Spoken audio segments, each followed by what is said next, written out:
The hum of the interstellar transit hub was usually a soothing, predictable drone, a symphony of calculated efficiency, each airlock hiss, each energy surge, a precise note in the galactic order.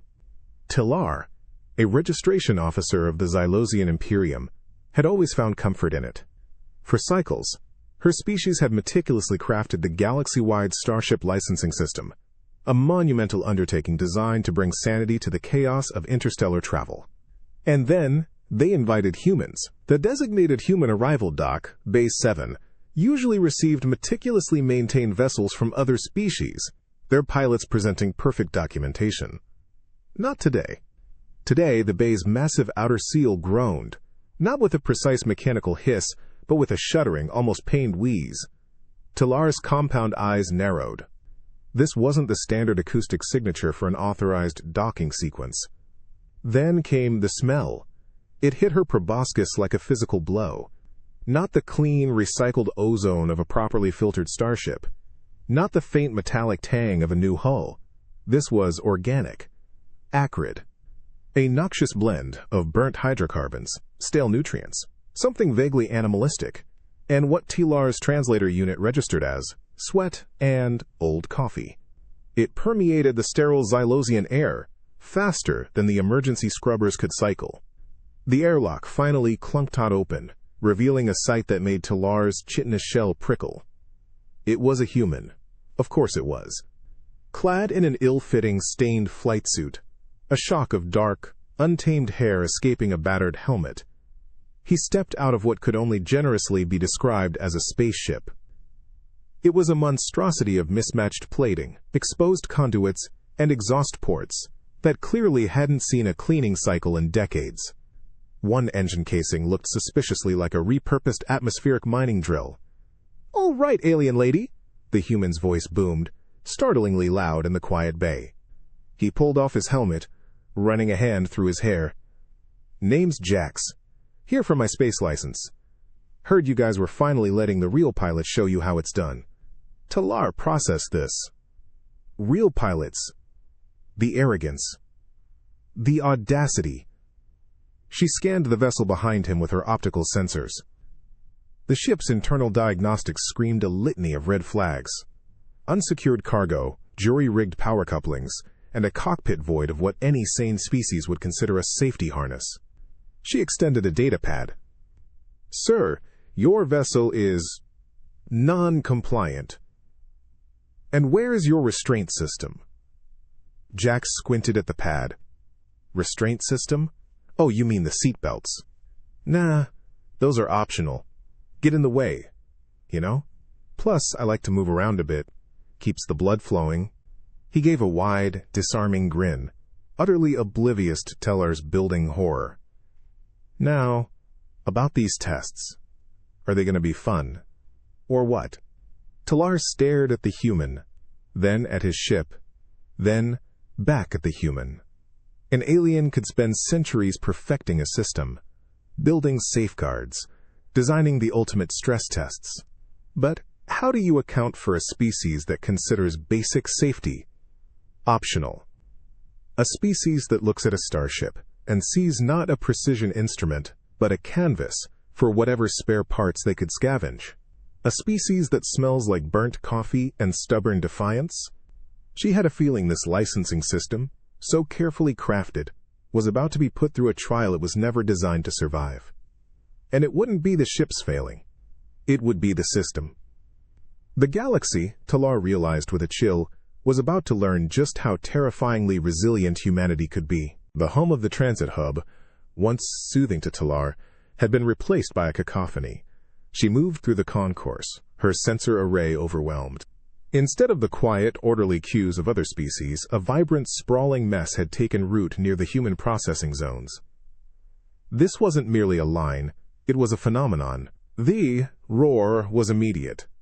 A low, guttural murmur punctuated by bursts of laughter, the clang of metal against metal, and the rhythmic thudding of a human, somehow managing to play a percussive instrument on a repurposed cargo crate. Xylosian efficiency protocols were collapsing under the sheer, unbridled metallurgy of it all. Humans sprawled across the elegant bioluminescent seating units designed for solitary contemplation. Their boots, uncleaned, Talar noted with a shudder, scuffing the polished floor. One human was actively disassembling a small, glowing data terminal, muttering about improving the interface. A frantic Jiraxian clerk, its multiple ocular stalks twitching in distress, darted past Talar. "Officer Talar, they are modifying the public infrastructure. And the smell! It's spreading." Talar simply nodded, her own proboscis still twitching from the lingering scent of Jax's vessel. The weight of the weight hung heavy, but not on the humans. No, they seemed entirely unbothered. They pulled out strange, rectangular devices, their faces illuminated by flickering light. They shared lumpy, fried food from greasy wrappers, offering pieces to bewildered, wary aliens who politely declined. One human, a large individual with a booming laugh, was engaged in what appeared to be a complex hand gesture game with a trio of fascinated, if slightly terrified, young T'Chakei. Next, a robotic voice chirped from an automated kiosk, and a human woman whose dreadlocks seemed to defy gravity hopped up. She'd been using a stack of maintenance manuals as a footrest. "Finally! Thought I'd die of boredom in this glorified bus station." She slung a battered duffel bag over her shoulder, a faint jingle of tools emanating from within. As she walked past Talar, she winked. "Don't worry, Hon. We'll show 'em how it's done." Talar watched her go, then surveyed the concourse again. This was a critical control point, the gateway to the practical flight examinations. Yet here, humanity wasn't waiting politely. They were come-sliving. They were adapting. They were making the alien space their space. Her comm unit buzzed. It was High Commander Cathar. "Officer Talar. Report. The preliminary psychological evaluations are concerning. They seem to lack a fundamental understanding of self-preservation." Talar sighed, a sound barely audible amidst the human clamor. "Commander, I believe they understand it perfectly. They simply define it differently." She watched Jax, the first human, now engaged in a spirited debate with a sanitation bot, trying to convince it to dispense extra-strength cleaner for his ship. The roar wasn't just noise anymore. It was a statement, a defiant, vibrant, utterly human statement, echoing through the sterile halls of galactic bureaucracy. The wait wasn't just a period of inactivity. It was an incubator for ingenuity, an opportunity for humans to stretch their unique brand of chaos. Talar knew, with a deepening sense of dread and a spark of something almost like admiration, that the galaxy had fundamentally underestimated them. They didn't just survive, they thrived, even in the most inconvenient, improbable circumstances. And that, she realized, was their most dangerous weapon of all. The sterile, gleaming white corridor leading to the flight simulators was designed for solemn reflection.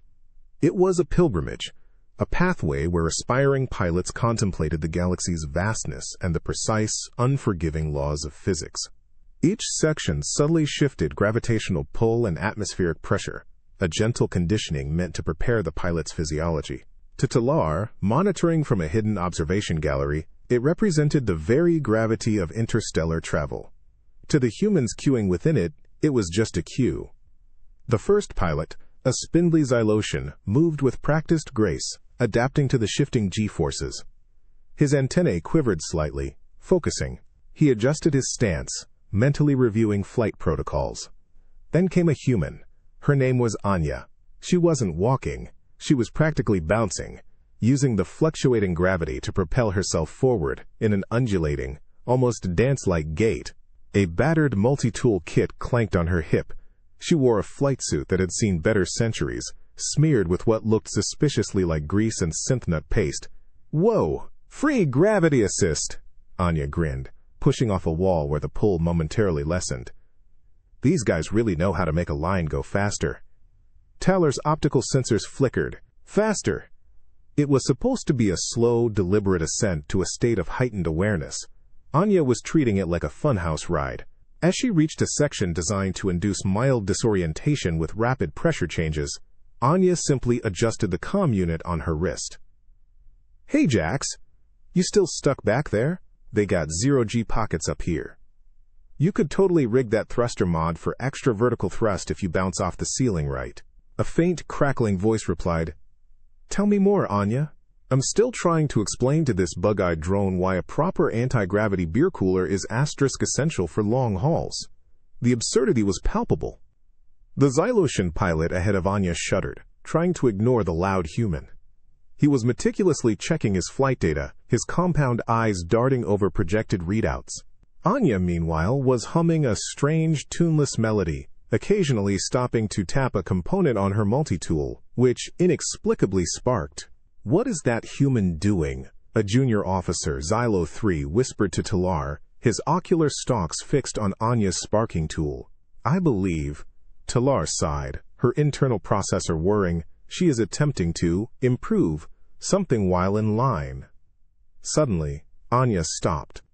She bent down, examining a loose floor panel that was part of the environmental conditioning system.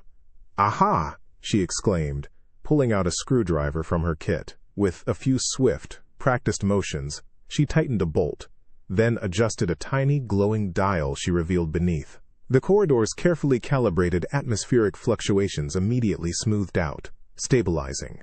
The Xylosian ahead of her, who had been bracing himself for the next pressure drop, nearly stumbled from the unexpected stability. He looked back at Anya, bewildered. What did you do?" Anya shrugged, standing up and wiping her hands on her suit. "Just optimized the flow regulator. It was causing unnecessary turbulence. No worries, though." "You're welcome," she winked. Talar felt a profound sense of alarm. The humans weren't just disregarding the rules. They were actively improving the systems designed to test them, circumventing the very challenges meant to highlight their flaws. They didn't feel the gravity of the cue. They simply adapted it to their whims. The galaxy had built an ironclad system, but humanity was finding out how to melt the iron and forge it into something new, unpredictable, and terrifyingly effective. They simply refused to play by anyone else's rules. The air itself felt thick with stagnant despair. For a Xyloshan, a prolonged, unproductive wait was a physiological drain, a psychic burden. Talar watched from a discreet vantage point, her internal chronometer ticking through cycle after cycle.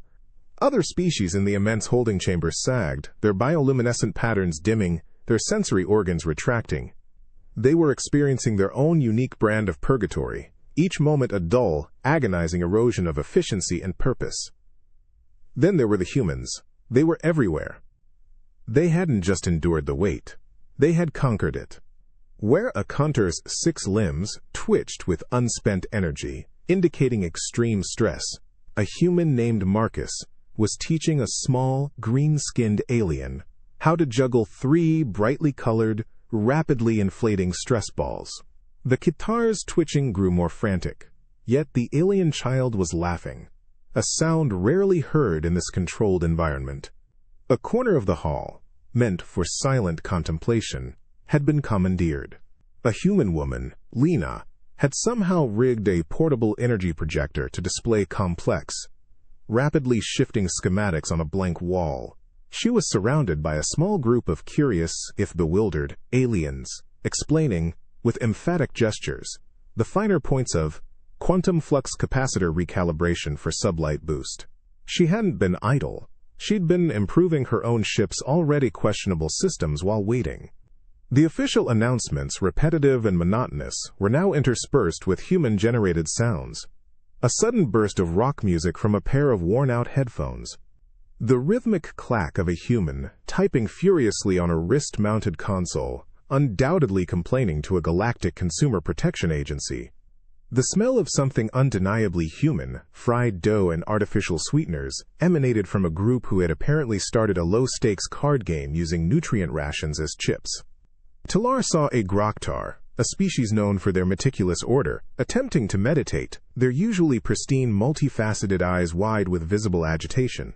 A human, Jax, the one from Bay 7, approached the Groktar. "Rough day, buddy," he offered, holding out a half-eaten tube of what looked like processed meat. The Groktar recoiled. "Unsanitary, unstructured. This is an abyss of inefficiency," Jax just chuckled. "Abyss. SHM, abyss. It's a chance to get some work done, swap stories, maybe even make a few credits. You guys take it too seriously." He then leaned in, whispering conspiratorially, "I know a guy who can get you a better spot in line, for 3 credits and a pack of those glowing fruit chews." The Grokter's eyes whirred in a complex sequence of distress and moral conflict. Talar observed, her own calm facade cracking. This wasn't merely waiting. This was a sustained siege on galactic protocol.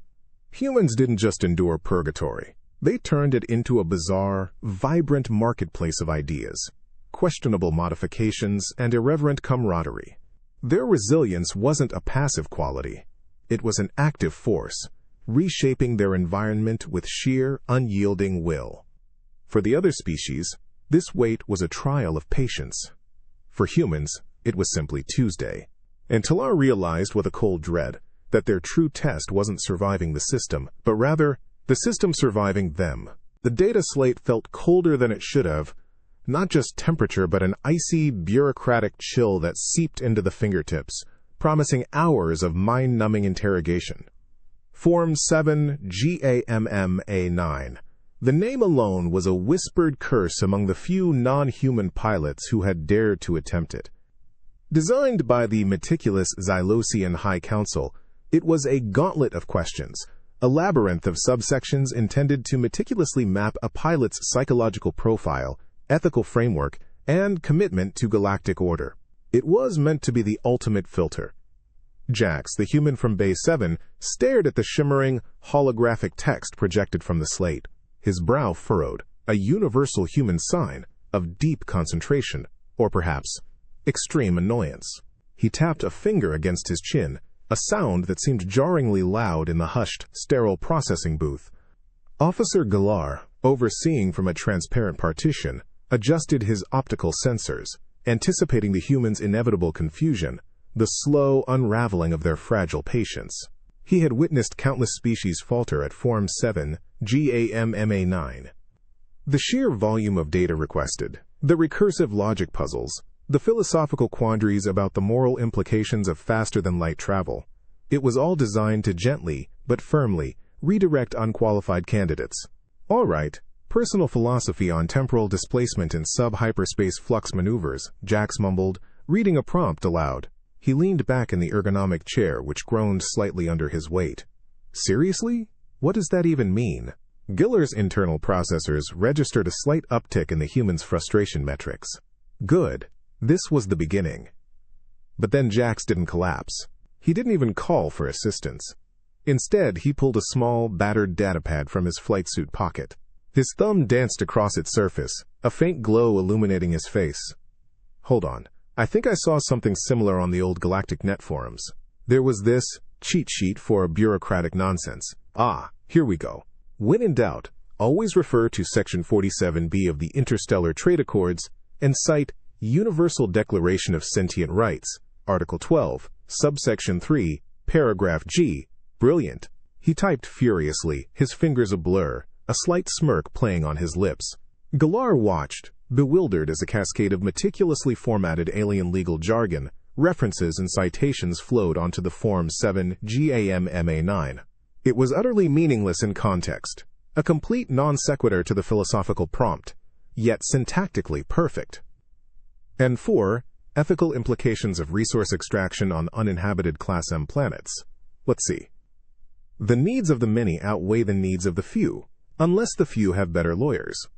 Also, check local zoning laws. Jax grinned at his own screen, then typed another torrent of impressive-sounding, utterly irrelevant text onto the official form. Galar's optical sensors flickered. The form's diagnostic algorithms were detecting valid data entry, impeccable formatting, and correct syntax, but the content was chaos. It was like a perfectly constructed vehicle filled with sand, yet it was technically passing us. After an hour, which for other species would have felt like a day of grinding intellectual torment, Jax slammed his hand down on the completed slate. Done! What's next? Hope it's got fewer essays and more actual flying. He stood up, stretching. Honestly, you guys make getting a license harder than escaping a black hole on a joyride. Galar could only stare. The cold touch of Form 7 Gamma 9, designed to break spirits, had merely provoked human ingenuity and an unshakable belief that any bureaucratic wall could be climbed, circumvented, or simply spammed into submission. They weren't just refusing to break. They were enjoying the challenge, turning the galaxy's most formidable paperwork into a game. And the terrifying truth was, they were winning. The air shimmered around Anya as she stepped into the diagnostic chamber. A low, guttural hum vibrated through the floor plates, rising in pitch as the biometric scanner engaged. This wasn't just a visual scan. This was meant to delve deep, to trace neural pathways, to map emotional responses, to find any hidden anomaly that might denote instability in a pilot. High Commander Cathar, overseeing from the observation deck, watched with an almost predatory anticipation. This was where the humans would break. A series of sharp, sudden pricks flared across Anya's skin, like 1,000 invisible needles. They burrowed, not just physically, but into her nervous system, sparking involuntary muscle twitches, a metallic tang flooding her mouth. It was designed to induce panic, to uncover even the most deeply suppressed anxieties. For countless species, this was the crucible. For the humans, the Xylotians had hypothesized it would be their downfall. Their volatile emotional landscape, their documented history of irrational decision-making, it would all be laid bare. But Anya didn't scream. She didn't even flinch back. Her jaw just tightened, a low growl rumbling in her chest. "Ugh, cheap tech," she muttered, rubbing a hand over her forearm, where the pricks had left faint, shimmering marks. "Feels like a static shock from a bad carpet." The scanner intensified, its hum now a piercing whine, the internal diagnostics struggling to process. It expected a spike in terror, a flood of stress hormones. Instead, it registered annoyance, a stubborn, unyielding defiance. The data feed to Cathar's console flickered, showing wildly inconsistent emotional patterns. No discernible panic. No fear. Just a steady, almost bored level of discomfort. The system kept trying to calibrate, to find a baseline of appropriate distress, and failed. It sought the fragility of human psychology, and found only granite. The pricking intensified, a rapid-fire assault designed to overwhelm the sensory input. Anya's eyes narrowed. She took a deep breath, clenched her fists, and simply bore store it. Her muscles tensed, a primal instinct to resist, not flee. She wasn't panicking, she was annoyed. She was pushing through, treating it like a particularly irritating itch. A sudden, frustrated Jock's fleas echoed through the chamber as the scanner's main indicator light flashed red, then, inexplicably, green.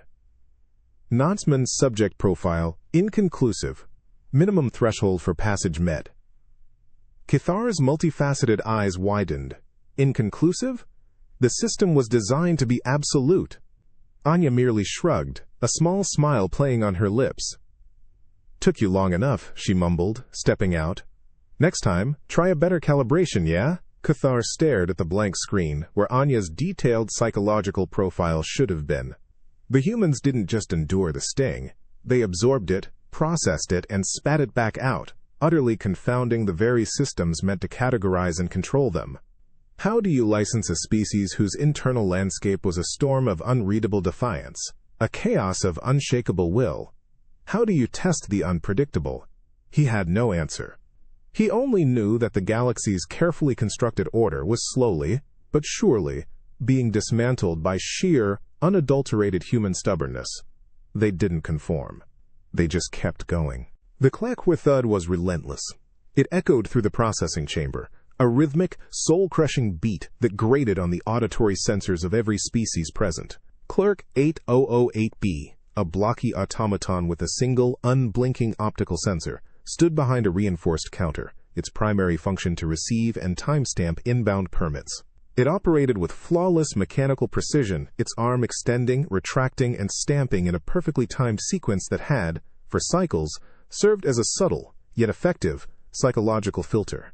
Only the most patient, most compliant pilots could endure its methodical tyranny. Anya stepped forward, her well-worn flight suit rustling. She watched the automaton for a few moments, her head tilted, a faint frown creasing her brow. The clack with thud pulsed, a dull ache beginning behind Talar's own optical sensors as she monitored from the observation gallery. This was a test of focus, of rigid adherence to a prescribed rhythm, Other species would carefully, almost reverently, present their permit at the precise nanosecond the stamping arm began its downward trajectory, a testament to their unwavering discipline. Any deviation, any hesitation, and Clerk 8008B would reject the document with a sharp, electronic beep and a dismissive retraction. Anya held a sheaf of papers, her own hands betraying no nervousness. As the clerk's arm whirred back up, preparing for its next descent, Anya tapped her foot, a light, almost imperceptible rhythm beginning on the sterile floor. The clacka came, then the whir, then the final thud. Anya didn't present her papers. Not yet. She waited. The aliens in the queue behind her shifted restlessly. A Groktar sighed, its multiple eyes drooping. This human was clearly confused. She was breaking the rhythm, ensuring her own failure. Talar noted a slight increase in stress hormones in the observation room. Then, Anya struck. Not at the food noid, not at the precise moment of maximum impact. She plunged her stack of permits onto the pad, just as the arm was retracting, at the peak of its upward arc. The sound of her papers hitting the counter a sharp, almost defiant smack that cut across the automaton's ingrained rhythm. Clerk 8008B froze. Its optical sensor blinked rapidly, a soft, confused asterisk, B-Z-Z-Z-T asterisk, emanating from its core. The rhythmic clack-whir-thud stuttered, faltered, and then stopped entirely. The silence that descended on the chamber was deafening, profound. Talar gasped, her proboscis flaring. It was unheard of. The clerk had never stopped. After a tense, drawn-out moment, Clerk 8008B's arm slowly extended, hovering over Anya's permits. Then, with a soft, almost hesitant stamp, it stamped them. Not the usual authoritative thud, but a gentle, almost questioning mark. A green light flashed. Shirt permits accepted. Sequence complete. Anya simply shrugged, gathering her documents. See? Just gotta hit it on the upswing. Catches it off guard. She grinned at the frozen automaton, then winked at the utterly flabbergasted Groktar behind her. You guys just gotta learn to listen to the true tried rhythm, not the one they tell you to hear. Talar watched Anya walk away, a triumphant bounce in her step. The clerk, still frozen, eventually rebooted, its clack-whir thud resuming, but it sounded different. Less authoritative, a little off-kilter. The humans didn't just survive the bureaucratic grind. They bent it. They found the vulnerability in the unyielding machine, the unexpected beat in the monotonous rhythm, and they struck. And in that moment, Talar knew the galaxy's precisely engineered system was not merely failing, it was being fundamentally retuned by a species that simply refused to dance to anyone else's tune. The air in the staging bays, usually sterilized to a pristine, tasteless emptiness, was changing. Talar felt it first through her enhanced olfactory sensors. A subtle invasion. It wasn't the acrid burn of Jax's engines anymore, nor the stale coffee of the concourse. This was something deeper, more resonant. It was the scent of a life beyond the desk. Jax, the human from Bay 7, was back. He stood beside his vessel, a patched-up hull that seemed to defy aerodynamic principles. He wasn't reviewing protocols or checking regulatory compliance. No, he was wiping down a viewport with a grease-stained cloth, humming a tuneless melody, the faint tang of metal polish mingling with something else, something warm, something spicy. Almost time, eh? Jax said, not to Talar, but to his ship, slapping its dented flank affectionately. He pulled a small, oddly shaped device from a cargo pocket. It clicked open, revealing a miniature grill, and a wave of sizzling, cooked meat and exotic spices filled the bay. He took a bite, chewing contentedly. Always gotta have a good meal before a long haul. Settles the stomach. Talar watched, utterly baffled. This was a staging area for high-stakes flight examinations. A zone of concentrated focus. This was not a picnic ground. The smell, so robust and undeniably human, permeated the filtration systems, clinging to the pristine walls. Other species scheduled for tests nearby began to twitch, their digestive systems unused to such potent, unfiltered aromas. A small, avian-like pilot, accustomed to nutrient pastes, gagged softly. Jax noticed Talar observing. He held out a piece of his meal, still sizzling. Want some? It's space jerky. Really good for sustained energy. High protein, low fuss. Talar's internal systems registered the offer as a biohazard. She recoiled slightly. Sir, you are in a sterile environment. Food consumption is highly irregular. Jax just shrugged, taking another bite. Yeah, well, so is piloting a ship through an asteroid field on 3 cylinders and a prayer. Gotta stay fueled for that kind of fun. He gestured towards the cockpit of his ship, where a tangle of exposed wires pulsed with a faint, dangerous glow. Just finished tweaking the grav compensators. Should give me an extra kick when I hit those high G turns. Might even get a few extra spins in for flair. Times extra spins for flair. Tuller's internal programming screamed. The tests were designed for precision, for controlled maneuvers, not for flair. And the grav compensators were clearly a non-standard, dangerously modded component. The seed belts, of course, were still conspicuously absent. The scent was more than just food. It was the aroma of unbridled freedom, of reckless ingenuity, of a species that refused to separate its survival from its everyday life, no matter the context. It was the defiant smell of humanity, asserting its presence, its habits, its sheer stubborn vitality, even in the most sterile and regulated corners of the galaxy. Talar realized then, with chilling clarity, that the humans weren't just going through the system. They were bringing their entire unpredictable world into it.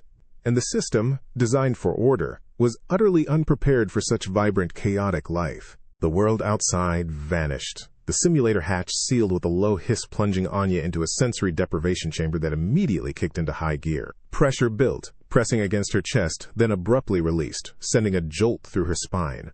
Flashing lights exploded around her, virtual stars streaking past. This was the Maelstrom Maneuver, a simulated, high-G evasive run through a dynamically collapsing asteroid field, designed to weed out the weak, the slow, the unprepared. From the observation booth, High Commander Cathar's multiple eyes were fixed on the data stream. He watched Anya's vitals, heart rate climbing, neural activity spiking. Good. This was where human recklessness met unyielding physics. The simulation intensified. The virtual cockpit shuddered, alarms blared, and jagged rock fragments careened towards her at impossible speeds. The G-forces ratcheted up, slamming Anya against her chair. She grunted, a primal sound of effort. Sweat beaded on her forehead, plastering strands of hair to her skin. Her hands flew over the controls, a blur of motion, her knuckles white. The simulator screamed, a cacophony of simulated impact alerts, energy fluctuations, and structural stress warnings. Cathar noted the absence of the typical, comforting details of a safety harness. Humans, always tempting fate. Suddenly, a massive, simulated asteroid appeared directly in her path. Too close, too fast for any standard evasive sequence. The simulator's internal AI registered a 99.8% probability of catastrophic impact. Cathar leaned forward, a grim satisfaction forming in his thoughts. This was it. But Anya didn't hit the emergency brake. She didn't brace for impact. Instead, she moved. The lack of a seatbelt, a fatal flaw for any other species, became her weapon. She slammed her left hand onto the primary thruster override, her right hand wrenching the stick to port. At the same time, she heaved her entire body to the right, kicking her feet against the control panel with a desperate, gut-wrenching force. The simulator shrieked, a sound of digital protest. The virtual ship didn't just turn, it spun, an uncontrolled, stomach-dropping tumble that should have ripped it apart. But the spin, precisely because it was so violent, so times unconventional, allowed the huge asteroid to scrape past, missing by mere meters. Anya's head snapped back, her body a ragdoll for a moment before she fought to regain control, muscles screaming, vision blurring. "What in the—" Cathar muttered, his multiple eyes wide with disbelief. The simulator's diagnostics were going haywire. New. Impossible maneuver. Exceeded safe G-loads. Pilot condition. Critical, but functional. The cold sweat of the simulator, meant to be the pilot's, was now clinging to the control panels of the observation room. Anya steadied the virtual ship, breathing heavily, a wild grin flashing across her face. See? Just gotta get creative with the controls, and maybe, use your whole body. She flexed her aching shoulders. She had passed a test designed to obliterate even the most seasoned pilot. She had twisted the rules of physics, not just with her hands, but with her raw human will. And Cathar realized, with a chill that went beyond mere temperature, that humans didn't play by the rules. They made their own, often terrifying, ones up as they went along. And somehow, against all logic, they survived. The silence wasn't natural. It was a suffocating vacuum that had swallowed every sound, every hum, every data stream in the observation hall. High Commander Cathar's central optical stalk remained fixed on the main display, which glowed with a single, damning word: pass. Not just one, but a relentless, utterly confounding stream of pass notifications from every single human who had entered the high-risk flight simulations. His multifaceted eyes, usually sharp with analytical precision, now held a deep, almost existential bewilderment. His chitinous fingers, typically drumming a precise, confident rhythm on his console, were still frozen. The other observers, a collection of the galaxy's most brilliant tactical minds and engineering savants, were equally stunned. A Graxian officer, its normally vibrant bioluminescent skin dull with shock, slumped against a console, its 6 limbs twitching uncontrollably. Agraxa was frantically rerunning algorithms, convinced of a systemic error, its multifaceted eyes whirring with desperate speed. But there was no error. The data, impossibly, was unequivocal.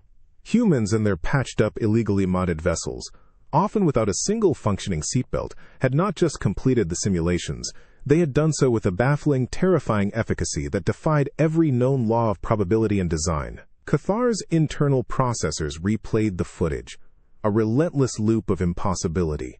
Anya, contorting her body in the simulator, using the very lack of restraint as a lever, dodging an impossible asteroid field with a desperate full-body twist that should have ripped her apart. Jax, deliberately overloading his engines, triggering a controlled explosion that propelled him through a gravity well, leaving the test parameters in smoking ruins, yet somehow emerging on the other side, whistling. Lena, who had bypassed a complex navigation puzzle that required intricate calculations by simply flying straight through the impassable nebula, claiming her gut feeling, said there was a shortcut. The raw data from their runs was a nightmare. Structural integrity warnings blared through every recording. G-force readings that would pulp a Xylosian pilot into a fine paste.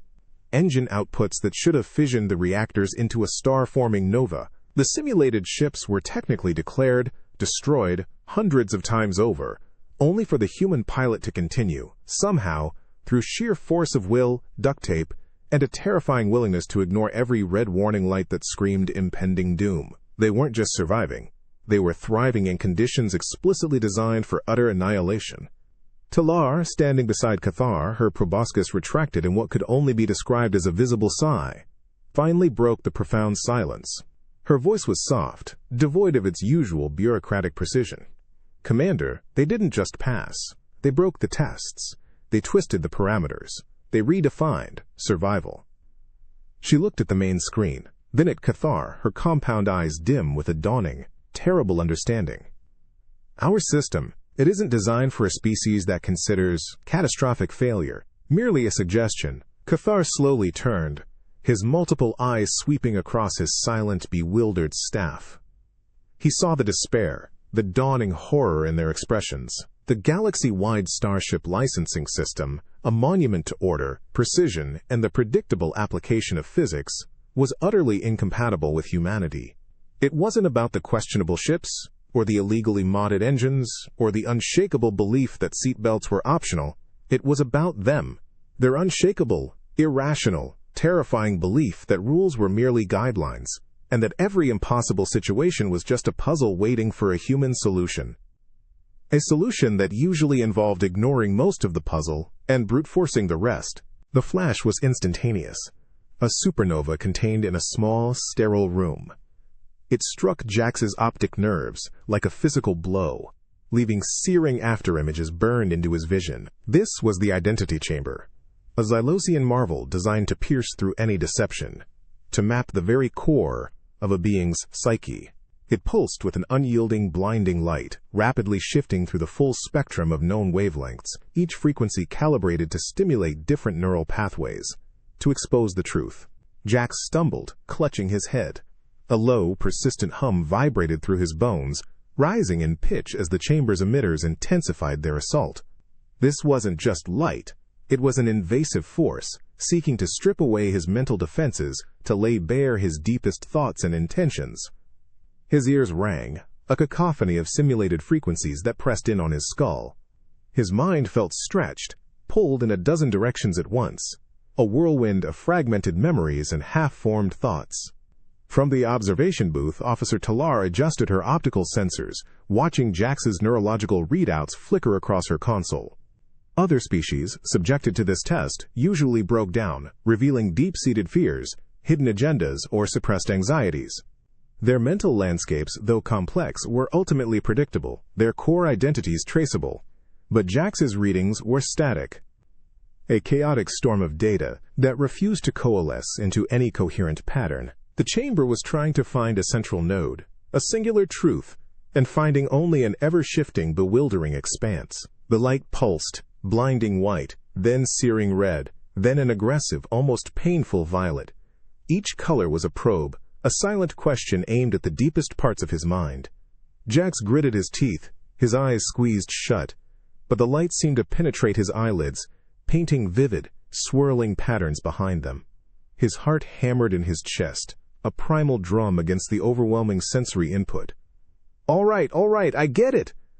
Jax suddenly shouted, his voice a little hoarse but clear. He opened his eyes, squinting into the blinding light, a wild, almost manic grin spreading across his face. "You want to see what's in my head? Fine, but you're gonna have to keep up." Then, he did something utterly unexpected. He began to hum, a low, off-key, utterly human tune. Then he started to tap his foot, rhythmically, against the chamber floor. He started describing things, out loud, to himself.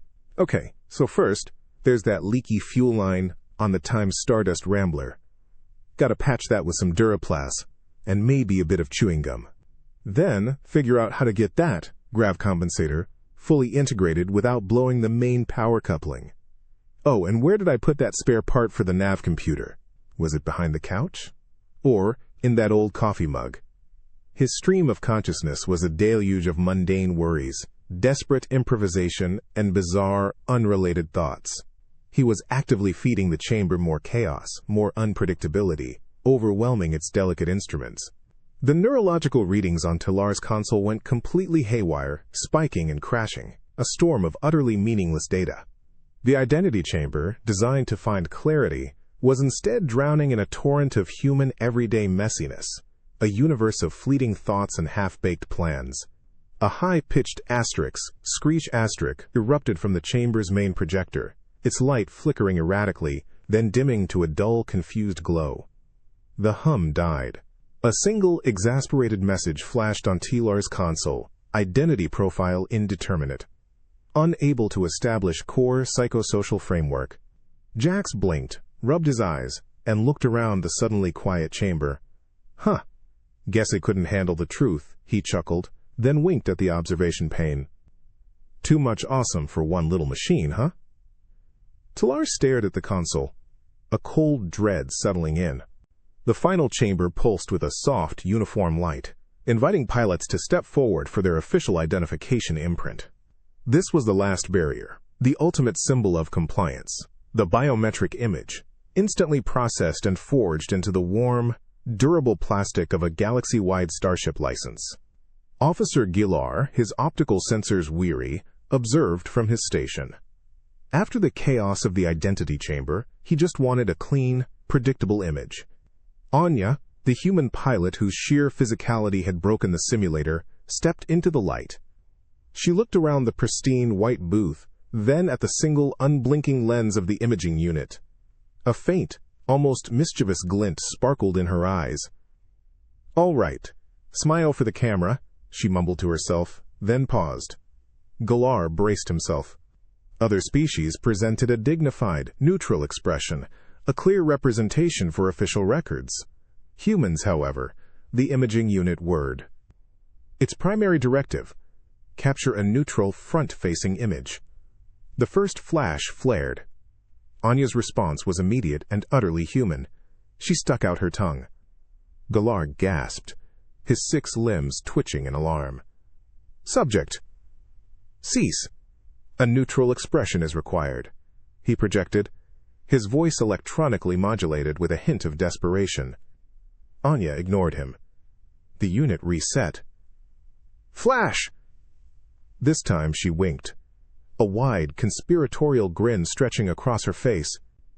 Her dreadlocks, usually defying gravity, seemed to sway with her irreverence. The system sputtered, trying to reconcile the data to find a matching, compliant template. It found none. Her vitals indicate no distress, officer.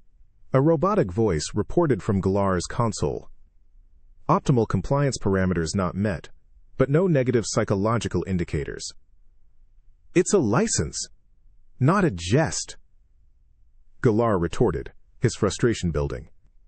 He watched Anya, who now, with the third flash, pulled a small, battered toy alien from her pocket and held it up to the camera, giving it a big, sloppy kiss.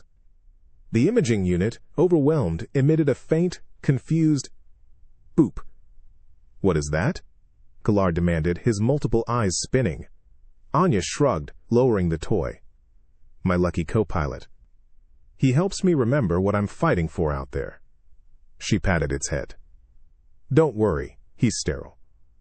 The system, programmed for logic, not sentiment, was in a recursive loop. It couldn't recognize the toy. Nor could it force a neutral expression from a subject so utterly determined to be anything but.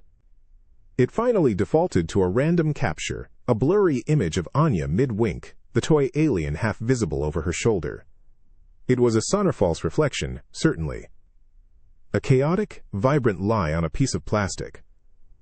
The card whirred out of the printer, warm to the touch, its edges still soft. Galar picked it up with a trembling digit. The photo was a disaster. It failed every standard of galactic decorum and official identification, yet Anya's name, her unique biosignature, and, infuriatingly, pass were all clearly printed. He handed her the card, his voice barely a whisper. Your license, human. You are cleared for interstellar travel. Anya took the card, inspecting the image with a satisfied nod. Nice. They really captured my essence, didn't they? She tucked it into her flight suit pocket, a triumphant grin on her face. Now, if you'll excuse me, I've got a universe to get lost in. As Anya strode away, whistling, Galar looked at the empty chamber. The system, designed to create a uniform, orderly representation, had instead churned out a snapshot of pure, unadulterated human chaos. This warm plastic, so pristine, so official, now contained a defiant, joyful rebellion. Humanity didn't just bend the rules. They made a mockery of them, turning every serious obstacle into a personal joke, and still, somehow, winning. The holographic conference table shimmered, usually a beacon of galactic order, but today it was a monument to profound, systemic failure. High Commander Cathar's multifaceted eyes swept over the grim faces of the Xylosian High Council. The air in the command chamber, typically crisp and sterile, felt heavy, thick with the unsaid weight of their collective defeat. This wasn't about a single failed pilot. This was about the finality of a rejection stamp, not for a species, but for an entire, meticulously constructed galactic program.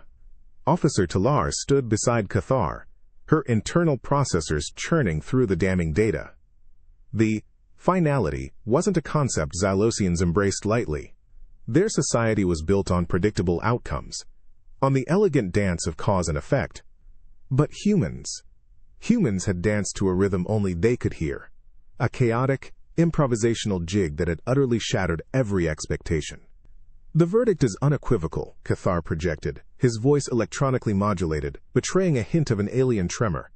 Every human applicant, without exception, has passed every phase of the galaxy-wide Starship licensing system. From the psychological profiling to the high-risk flight simulations. He paused, a gesture that conveyed the utter absurdity of his statement. They have passed the tests they were designed to fail. They have survived conditions explicitly created for irreversible termination. A low murmur rippled through the council. Images flickered across the holographic table. Anya, covered in simulated exhaust, laughing as she emerged from a simulator that had registered 6 catastrophic hull breaches. Jax, triumphantly brandishing his license, unaware that his vessel's grav compensators had actually converted waste exhaust into a temporary, unstable hyperjump drive that was never meant to function. Lena, whose ship, according to diagnostics, should have melted into slag, had instead completed the advanced hyperspace navigation test by simply ignoring the designated safe lanes and barreling through an uncharted anomaly, emerging, inexplicably, unscathed. Their vessels are a mockery of compliance, hissed a Venerian delegate, its bioluminescent frills flaring in agitation. Their disregard for safety protocols, for seatbelts. It is an affront to sentient life. Indeed, Talar responded, her voice tight. We designed tests to measure precision, adherence to physics, and a healthy respect for danger. They measured improvisation, stubbornness, and a pathological refusal to accept limitations. She recalled Jax's identity profile, still reading as indeterminate. How do you license the undefinable?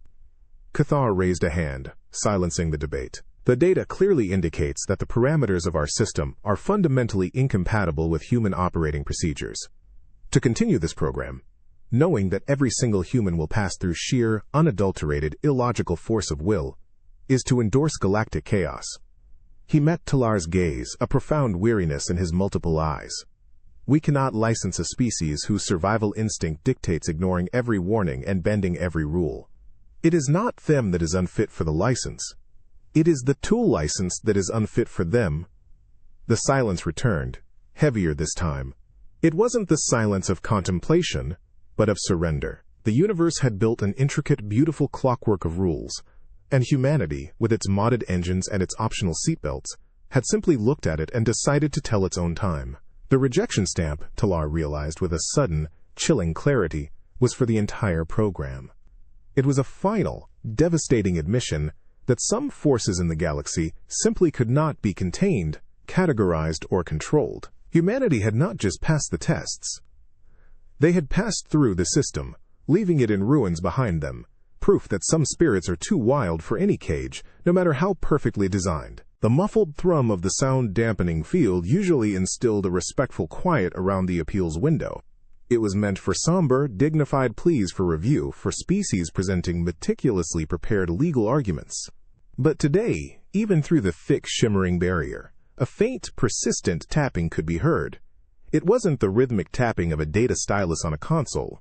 It was the insistent, slightly off-key thrum of a human finger against the very glass of the window itself. Officer Talar stood near the deserted appeals sector, observing the last vestiges of galactic order crumble. News of the program's official termination had spread like wildfire, causing an array of reactions from relief to outrage among various species. The appeals window, originally intended for pilots to dispute their failures, was now the ironic focal point of the program's own colossal failure. Most species had simply packed up, accepting the decision with their characteristic stoicism or bewildered resignation. But humans had interpreted the scrapping of the program not as a definitive end, but as a bureaucratic anomaly.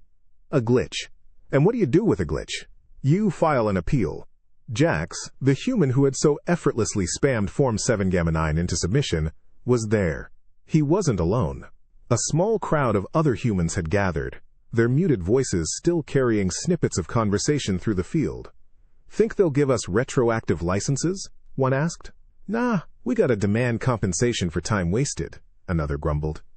Jax leaned against the window, his finger tapping a restless rhythm against the thick pane. He wasn't yelling, he was reasoning, in a loud, conversational tone, with the automated appeals processor behind the glass.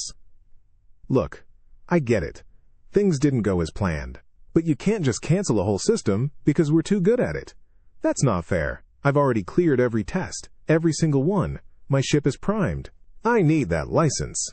The appeals processor, designed to handle logical disputes, blinked its optical sensor in confusion. Program terminated. All licensing initiatives ceased. No appeals pending.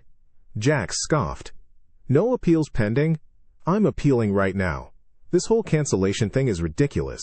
We put in the work. We jumped through your hoops. And now you're telling us it was all for nothing? That's not how it works, pal. He smacked the glass lightly, a sound surprisingly loud through the dampening field. We deserve our licenses. This is a human rights issue. Talar felt a profound weariness settle into her core. She'd expected anger, perhaps, or a demand for explanation. But this was an appeal against the cancellation of the program itself, demanding a license from a system that no longer existed, based on a logic that defied all reason. The human definition of fair seemed entirely self-serving. Another human, Lena, stepped up, holding a stack of her own paperwork. And what about the investment? All the custom mods, the hours I spent tweaking my warp core? I need that license to make my money back. This is blatant discrimination. The muffled voices, the incessant tapping, the sheer, unyielding insistence. It wasn't about the license anymore, not truly. It was about the principle. The human refusal to accept a no, even when that no meant the entire game was off. Talar watched them, their faces a mixture of frustration, humor, and utterly determined defiance. The galaxy had tried to regulate them, to fit them into a neat, predictable box.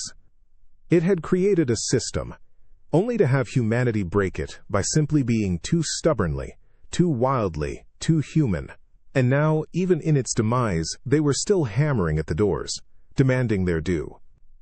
The muffled sound of the appeals window was the final, ironic testament to their indomitable will. They wouldn't just survive. They would demand victory, even from a defeated system. The vending unit hummed, a silent sentinel of bland efficiency, designed to dispense precisely calibrated, flavorless nutrient cubes to weary travelers. For cycles, its synthetic sustenance had kept countless species fueled without fuss or complaint. But today, a human approached. Jax, the pilot whose ship was more a monument to scrap than science, squinted at the glowing menu. His stomach rumbled, a distinctly organic sound that cut through the sterile quiet of the terminal cafeteria. He jabbed a finger at a shimmering icon. Nutrient Paste Unit 7, optimized for general sentient consumption. A pale, grayish-green gelatinous cylinder plopped into the dispenser chute with a soft asterisk HFY. From a discreet observation post, Officer Talar adjusted her optical sensors, her internal databases confirming the paste's complete nutritional profile and utterly neutral taste. It was designed to be universally palatable or, rather, universally *unoffensive. She watched Jax peel back the wrapper. He sniffed it. His nose crinkled, a faint shudder passing through his frame.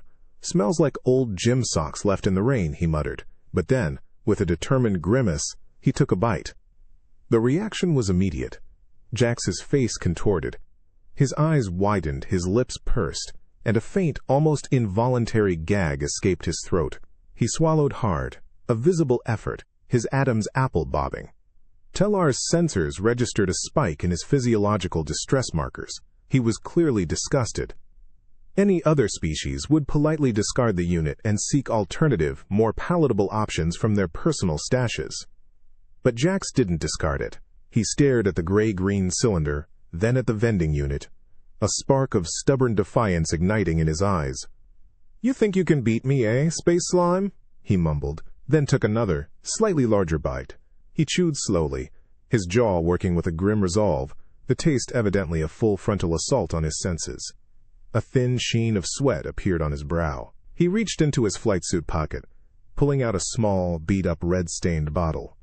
With a practiced flourish, he squeezed a generous dollop of its pungent, fiery contents onto the remaining paste. A wave of sharp, capsicum heat immediately singed Talar's sensitive olfactory sensors, even from a distance.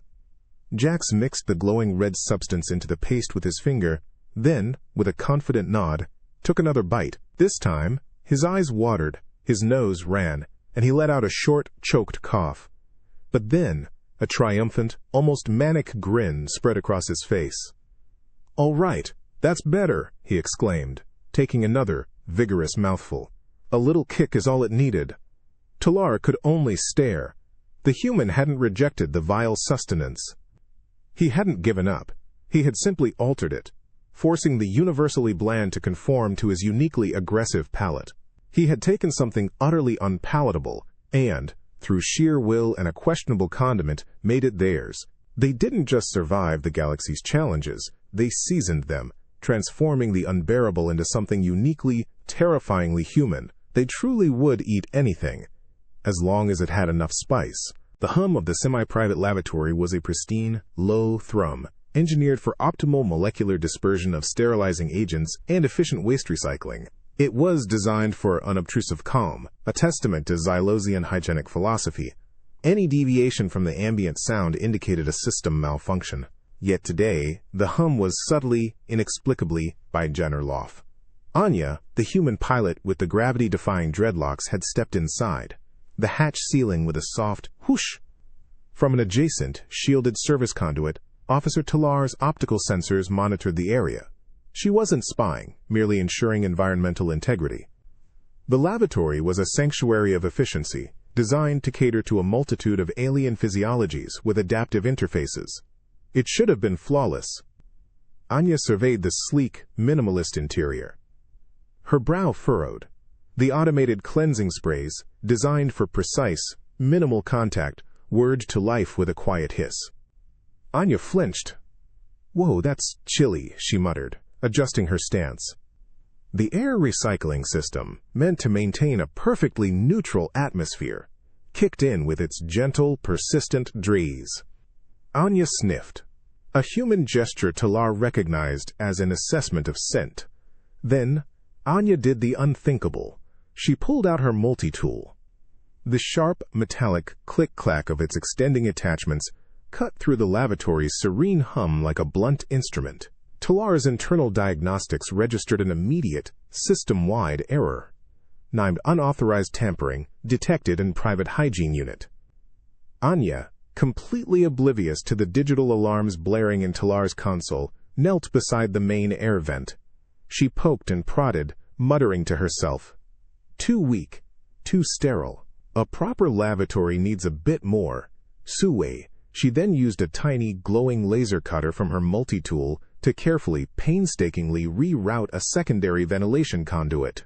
A faint, acrid scent of burnt plasma and ozone briefly permeated the air, overwhelming the gentle sterilizer.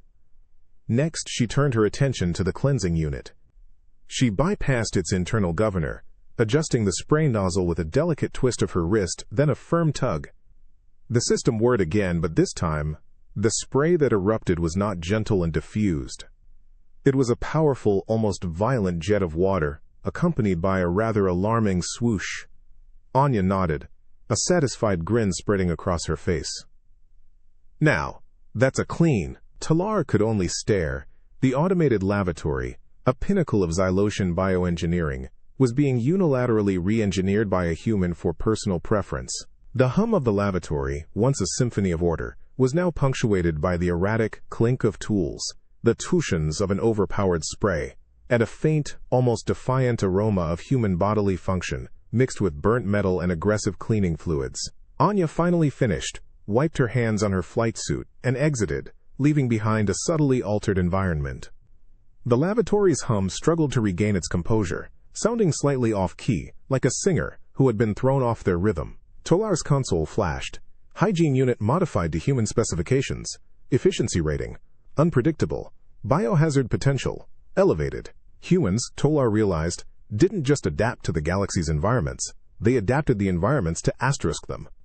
Even in the most intimate personal spaces, they refused to simply exist. They innovated. They conquered. They made it their own, proving that for humanity, even the most private act was an opportunity for defiant ingenuity. No space, it seemed, was safe from a human with a multi-tool and a strong opinion. The air hung thick and heavy here, clinging to the shadows between colossal cargo containers. This wasn't the sterile, filtered ozone of the transit hub. This was the sharp, metallic tang of Asterix real ozone, the kind that only forms when raw energy arcs, when illicit circuitry strains, when regulations are ignored. It was the scent of a back-alley bargain being struck, a deal made far from the prying eyes of galactic bureaucracy. Talar, cloaked in a sensory-dampening field, observed from a high gantry. Her mission was simple: monitor the fallout of the licensing program's termination. She'd expected despair, perhaps a few protests. She hadn't expected this. Beneath her, a clandestine market throbbed with muted life.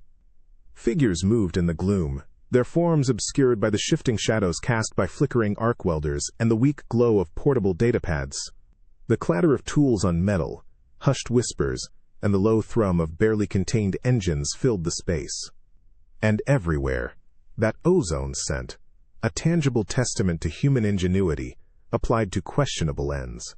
A group of humans clustered around a heavily modified light freighter, its hull a patchwork quilt of alien alloys and scavenged human tech.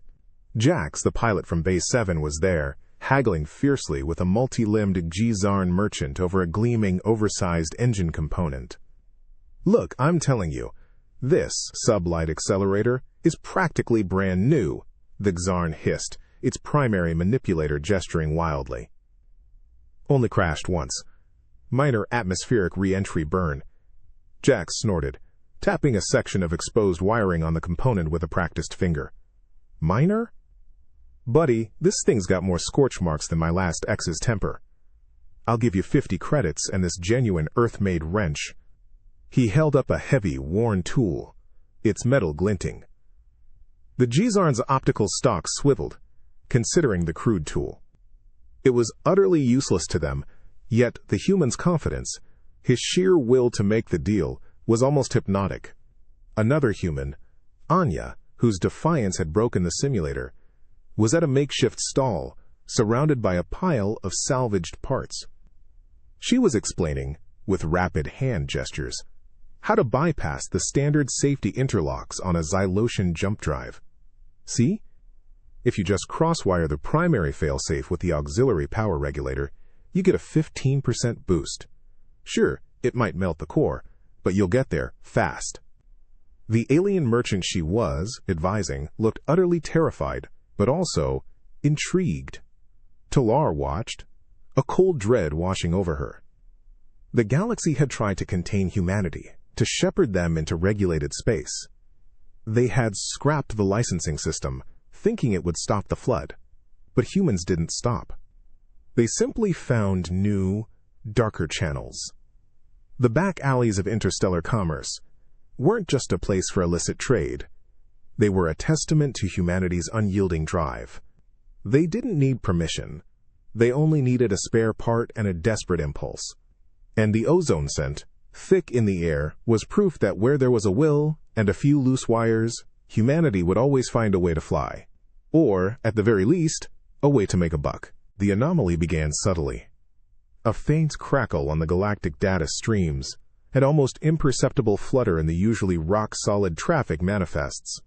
Officer Talar, now tasked with monitoring interstellar traffic without the failed licensing system, felt a familiar prickle of dread. This wasn't a system malfunction. This was localized, deliberate interference.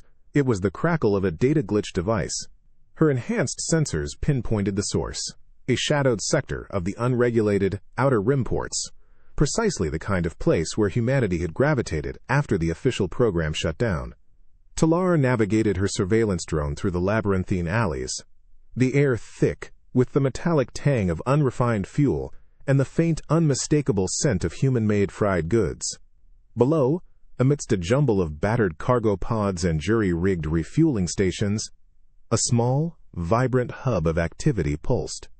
Human ships, their hulls still a testament to improvisation and questionable repairs, were docking and departing with an alarming lack of regulatory oversight. And then she saw it. Jax, the pilot with the permanently stained flight suit, stood proudly beside a makeshift console. It was a crude contraption of salvaged alien tech, human-made wiring, and a flickering off-color display screen. A faint, persistent straptazure crackle emanated from it, accompanied by the smell of ozone and burnt plastic. Jax tapped a final wire into place, his face smeared with grease. "All right, Anya," he shouted, his voice echoing in the confined space. "Give it a go. The new scrambler oughta put us right in the clear.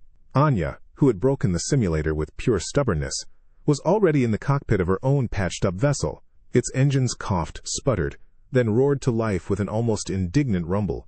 Talar watched, horrified, as Anya's ship's transponder, which should have screamed, "unlicensed vessel," instead displayed a string of perfectly valid, yet utterly fake, credentials. The galactic traffic grid, overwhelmed by the sudden influx of spurious data, merely blinked, then accepted the false flag. "It works!" Anya's voice crackled over the comms, a triumphant laugh following. "See, Jax? Told you if we reroute the old Xylosian comm jammer through a human-made quantum processor, it'd fool anything." Jax grinned, slapping the crude device affectionately. "Who needs a license when you've got a little ingenuity and a lot of spare parts, eh?" He winked, seemingly directly at Talar's hidden drone. "They cancel the system, we make our own. Simple as that." Talar retracted her drone, a cold, hard truth settling in her optical sensors. They had scrapped the galaxy-wide Starship licensing system because humans kept passing tests they weren't supposed to survive. But the humans hadn't stopped there. They hadn't gone away. They hadn't accepted defeat. Instead, they had simply built their own, unofficial licensing system, powered by their unshakable belief that any rule could be circumvented, any barrier bypassed, and any system, no matter how grand, could be outsmarted, with a little bit of elbow grease and a whole lot of defiant human stubbornness. The crackle of that data glitch device wasn't just a sound. It was humanity's new anthem, broadcast across the galaxy. It was the defiant roar of a species that would always find a way to fly, even if they had to forge their own wings out of scrap and sheer, indomitable will. They wouldn't just survive. They would thrive in the chaos they created. The silence in High Commander Cathar's private chambers was absolute, a profound stillness that usually brought clarity. But today, it was filled with echoes. Echoes of a sound that no longer graced the halls of galactic administration, the sacred chime of approval. It was a pure, perfectly pitched tone, a crystalline resonance that had, for millennia, signified legitimate success, compliance, and safe passage through the vast, intricate network of regulated space. To hear that chime, to feel its subtle vibration through the very floor plates, was to know that order prevailed, that the universe, in its boundless complexity, could indeed be managed. Now, only silence, and a deep, unsettling regret. Cathar's multifaceted eyes were fixed on the panoramic view screen, cycling through live feeds of unregulated deep space sectors. After the galaxy-wide licensing system was scrapped, after humanity broke it by simply refusing to fail, these chaotic fringes had become their domain. He watched, an alien dread settling in his core, as a vessel, unmistakably human, a patchwork quilt of scavenged tech and sheer audacity, careened through a volatile asteroid field. Jax's ship. The Stardust Rambler. The vessel bucked, alarms blared even through the silent feed, and a plume of dark smoke erupted from a secondary thruster. Any other species would have aborted, issued a distress call, braced for inevitable catastrophe. But Jax didn't. He swerved, not with practiced precision, but with a sudden, almost violent jerk of the controls, narrowly avoiding a collision that would have vaporized his vessel. Cathar saw Jax's face on a small, magnified display, grimacing, teeth gritted, but a spark of wild determination burned in his eyes. There was no chime of approval for this. Only the raw, guttural roar of an engine pushed beyond its limits. The Stardust Rambler burst free of the asteroid field, battered and scorched, but undeniably whole. It wasn't elegant. It wasn't compliant. It was messy, chaotic, and fundamentally wrong by every Xylosian metric. Yet, it was successful. Jax had delivered a critical medical supply cargo to an outpost isolated by a localized solar flare, a mission that no licensed pilot would have dared to attempt without weeks of planning and a fully compliant vessel. Cathar's internal processors flickered.